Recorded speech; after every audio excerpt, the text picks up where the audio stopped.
महाकाय सूर्यकोटी समप्रभ निर्विघ्नं कुरु मे देव सर्वकार्येषु सर्वदा। ओम जन्माद्यस्य यतोऽन्वयादितरतश्चार्थेष्वभिघ्नस्वराट् तेने ब्रह्महृदाय आदिकवये मुह्यन्ति यत्सूरया। तेजो वारिमृदां यथा विनिमयो यत्र त्रिसर्गो मृषा धाम्ना स्वेन सदा निरस्तकुहकं सत्यं परं धीमहि योऽन्तःप्रविश्य मम वाचमिमां प्रसुप्तां सञ्जीवयत्यखिलशक्तिधर स्वधाम्ना अन्यांश्च हस्त चरण श्रवणत्वगादीन् प्राणान् नमो भगवते पुरुषाय तुभ्यं समचरण सरोजं सान्द्रनीलाम्बुदाभं जघननिहितपानिं मण्डनं मण्डनाना तरुण तुलसीमाला कंधरं कंजनेत्रं सदयधवलहासं विठ्ठलं चिंतयामी। आपण काल ज्ञानेश्वर महाराजांच्या हरिपाठातील प्रथम क्रमांकाचा अभंग देवाची द्वारी उभाक्षण भरी तेने मुक्तिचारी साधिल्या या अभंगाचं चिंतन आपण काल थोडक्यात पाहिलेलं आहे। आणि त्याच्या पहिल्या चरणाचं चिंतन करत असताना आपण विषय पाहिला की भगवंताच्या द्वारामध्ये आयुष्यभर उभं राहण्याची गरज नाही, भगवान परमात्म्याच्या द्वारामध्ये महिनाभर उभं राहण्याची गरज नाही, आठवडाभर उभं राहण्याची गरज नाही, दिवसभर उभं राहण्याची गरज नाही, तर भगवंताच्या दरवाजामध्ये एक क्षण उभं राहिलं पाहिजे। परंतु तो एक क्षण की ज्या क्षणामध्ये भगवान परमात्म्याचीच आठवण, भगवंताचं स्मरण आपल्या अंतःकरणामध्ये असेल आणि त्या भगवंताच्या स्मरणामध्ये संसाराचा पूर्णपणे विसर ज्या क्षणाला पडलेला असेल, ज्ञानेश्वर महाराज सांगतात तो जो परमार्थाचा एक क्षण आहे त्या क्षणामध्ये, त्या क्षणाच्या माध्यमातून साधकाच्या जीवनामध्ये चारही प्रकारच्या मोक्षांची त्याला प्राप्ती होते, मुक्तीची त्याला प्राप्ती होते। देवाची द्वारी उभा क्षण भरी तेने मुक्तिचारी साधिल्या। आपण साग्र त्याचं चिंतन कालच्या प्रवचनामध्ये पाहिलेलं आहे। आज आपण पाहणार आहोत त्याच्या पुढचं चरण आहे हरिमुखे म्हणा, हरिमुखे म्हणा पुण्याची गणना कोणी करी। भगवान परमात्म्याच्या नामाचा उच्चार मुखाने केल्याच्या बरोबर ज्ञानेश्वर महाराज सांगतात त्याच्या ठिकाणी प्राप्त होणार जे पुण्य आहे त्या पुण्याचं गणित, त्या पुण्याचं मोजमाप कशानेही होणं शक्य नाही। पुण्याची गणना कोणी करी। सगळ्यात महत्वाचा पहिला मुद्दा असा आहे की पुण्याची आवश्यकता काय। मनुष्य जीवनामध्ये आपल्याला पुण्य कशा करता पाहिजे। पुण्य म्हटलं की त्याच्या सापेक्षतेनं पाप हा शब्द आपल्या समोर येतोच, म्हणजे पुण्य म्हटलं की पाप आलंच। आपल्याला जो जन्म मिळाला तोच मुळात पाप आणि पुण्याचं संमिश्र, पाप आणि पुण्याचं मिश्रण होऊन प्राप्त झालेला हा देह आहे। भागवतकार वर्णन करतायत सुकृत दुष्कृत समान समी तैची पाविजे मनुष्य भूमी। माणसाला मनुष्य जन्म कधी प्राप्त होतो, ज्या वेळेला पाप आणि पुण्य समान होतं त्यावेळेला। पाप जर अधिक असेल तर नीचतम लोकाची, नरक लोकाची प्राप्ती होते आणि पुण्य जर अधिक असेल तर स्वर्ग लोकाची प्राप्ती होते। म्हणजे पुण्य असेल तर सद्गतीची प्राप्ती होते आणि पाप जर जीवनामध्ये असेल तर अधोगतीची प्राप्ती होते। म्हणून पाप आणि पुण्य ज्या वेळेला समान होईल ना त्यावेळेला आपल्याला मनुष्य जन्म हा प्राप्त होत असतो। म्हणून पाप पुण्य करून जन्मा येतो प्राणी असंही वर्णन संत महात्म्यांनी केलेलं आहे। म्हणजे पाप आणि पुण्याची समानता ज्याच्या जीवनामध्ये साध्य झाली, महाराज वर्णन करतात की त्याला मनुष्य जन्माची प्राप्ती होत असते। म्हणून मनुष्य जन्म हा पाप आणि पुण्य या दोघांचं संमिश्र अशा प्रकारचं फल आहे। पण ज्याने ज्याने जन्म घेतलेला आहे, जो जीव या मृत्यू लोकामध्ये आला त्या प्रत्येक जीवाच्या संचितामध्ये, म्हणजे जो मनुष्य देहाला प्राप्त झालेला आहे त्या प्रत्येक मनुष्याच्या संचितामध्ये, त्या प्रत्येक मनुष्याच्या प्रारब्धामध्ये पाप आणि पुण्य असे दोन्ही पदार्थ आहेत।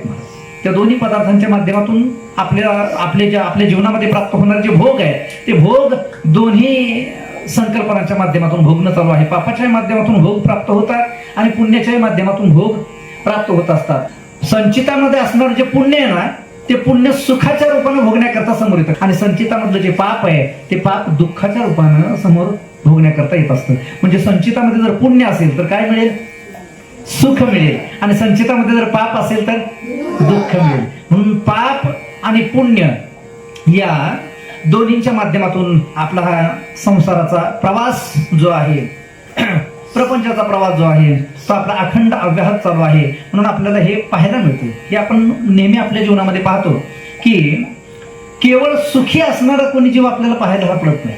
त्याच्या जीवनामध्ये केवळ सुखच सुख आहे असा एकही जीव आपल्याला पाहायला सापडत नाही।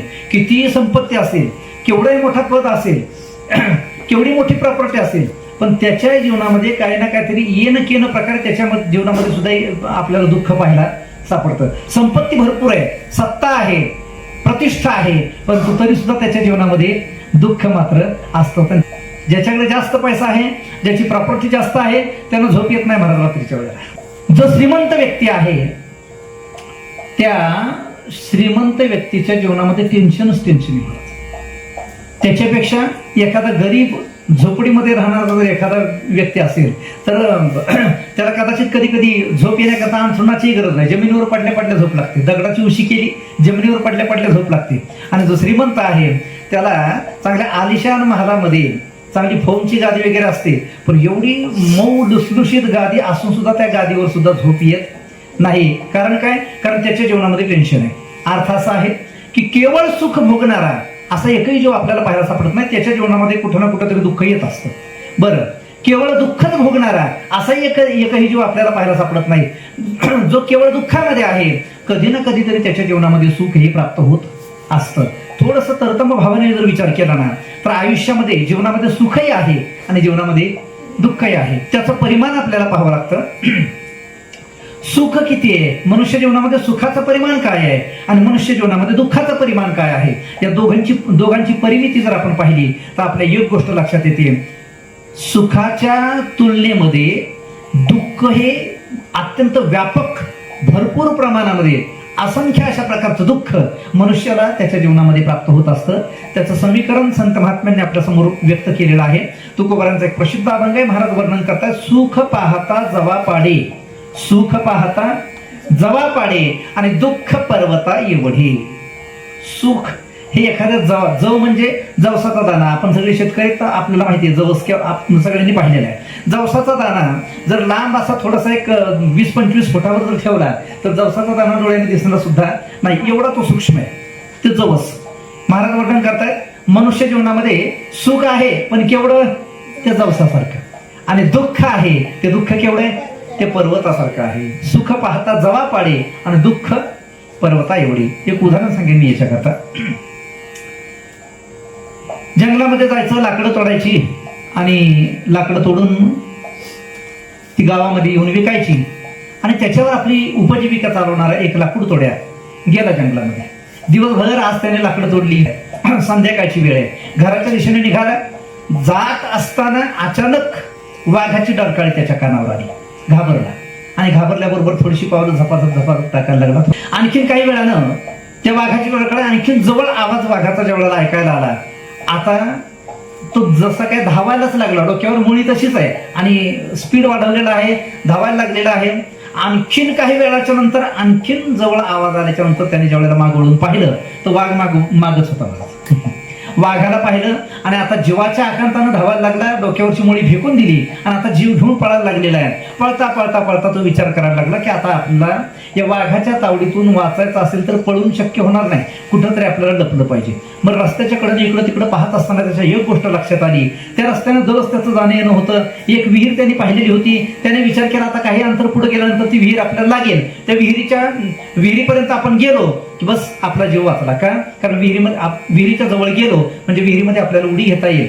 वाघ काय आपल्या पाठीमागे विहिरीमध्ये येणार नाही. आणि विहिरीच्या काठावर आला, आता विहिरीमध्ये उडी टाकणार तेवढ्यामध्ये थबकला. कारण त्याने पाहिलं त्या विहिरीमध्ये पाण्याचा एकही थेंब नाही. दगडी अशी ओबड धोबड पडलेली त्याच्यामध्ये. त्याने जर उडी मारली असती ना तर त्याचा जीव गेला असता. अशी अवस्था आहे. तो थबकला. आता काय करावं त्याला सुचेना. पाठीमागे वाघ लागलेला आहे. विहिरीमध्ये उडी टाकायची पंचायत आहे. काय करावं त्याला काही सुचेना. पण तेवढ्यामध्ये त्याची एक गोष्ट लक्षात आली. त्या विहिरीच्या काठाला वडाचं झाड होतं आणि वडाच्या पारंब्या त्या विहिरीच्या मध्यापर्यंत लोंबत होत्या.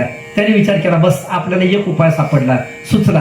आणि त्याने एका पारंबीला धरून हळूहळू हळूहळू विहिरीच्या मध्यभागापर्यंत आलेला आहे. आणि मध्यभागापर्यंत आल्याच्या नंतर त्याने विचार केला की बस आता इथून मी खाली व्यवस्थित उडी मारू शकतो. आणि म्हणून उडी मारण्याकरता जसंही खाली पाहिलं तर अंतःकरणामध्ये धस्स झालं. कारण खाली पाहिलं तर त्याला दिसलं एक काळा किट्ट भुजंग फाना काढून स्वागता करता तयारच होता खाली. आता पंचायत अशी आहे, त्याला वरती जाता येणार आणि खाली उतरता येणार. खाली उतरावं तर नागोबा आहे आणि वरती जावं तर वाघोबा आहे. अशी त्याची दुश्चित अवस्था आहे. काय करावं कळे ना. मोठ्या द्विधावस्थेमध्ये आहे. तेवढ्यामध्ये काय दुःख आहे पाहणं. त्या पारंबीला धरलेले आहे, वरती जाता येत नाही, खाली जाता येत नाही, अशी अवस्था आहे. त्या उड्यामध्ये आणखीन दुःखात दुःख पहा. ज्या पारंबीला त्याने धरलेले आहे त्या पारंबीच्या मुळाशी वरती आगे मोहोळ होतं. पारंबी हल्ली आणि पारंबी हल्ल्यामुळे ते मोहोळ सुद्धा उठलं. उठल्याबरोबर माश्या त्याच्या अंगावर बसलेल्या आहेत, त्याला चावायला लागलेल्या आहेत. आतोनात अशा प्रकारचं दुःख आहे. पण तेवढ्यामध्ये गंमत अशी आहे की ते मधाचं पोळं फुटलं महाराज, आणि फुटल्याबरोबर थेंब थेंब मध त्याच्या अंगावर पडायला लागला. एक थेंब त्याच्या नाकावर पडला, नाकावरून उघडून तो ओठावर आला, आणि ओठावर आलेला तो मध त्याने जिभेने असा चाटून घेतला, आणि त्याच्या तोंडातून उद्गार बाहेर पडले, आ हा हा हा, काय गोड मध आहे. संसारातलं सुख त्या मधाच्या थेंबासारखे. बाकीचं जर पाहिलं तर काय, सगळं दुःखच आहे ना. खाली नागोबा आहे, वरती वाघोबा आहे. आयुष्यामध्ये सगळं दुःखच दुःख आहे. कुठं तरी एखादा मधाचा थेंब येतो आणि माणसाला असं वाटतं की बस संपूर्ण जीवन हे सुखाचं आहे. परंतु जीवन सुखाचं नाही महाराज. संत महात्मे वर्णन करतायत, दुःख बांधवडी आहे हा संसार, सुखाचा विचार नाही कुठे.